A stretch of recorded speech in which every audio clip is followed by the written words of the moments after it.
Allow me to explain to you kung paano namatay si Jesus sa cross in a medical perspective. Bago si Jesus ipinako sa cross, ay dumaan siya sa scourging, kung saan maraming dugo ang nawala sa kanyang katawan. Dumanas rin si Jesus ng minor to severe traumatic injury sa kamay ng mga Roman soldiers.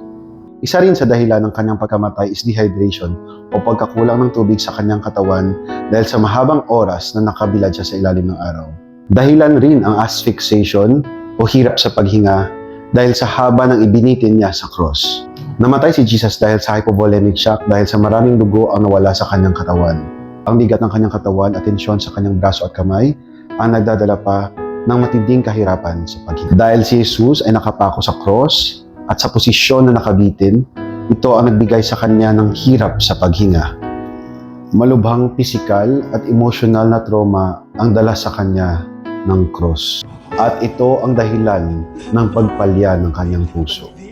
Ang isang theory ay nagsasabing namatay siya sa acute heart failure. Ang pagsibat sa kanyang tagiliran ang tumiyak ng kanyang pagpanaw. At dahil sa mga paghihirap na dinanas niya at mga hampas na kanyang tinanggap, tayo ay gumaling.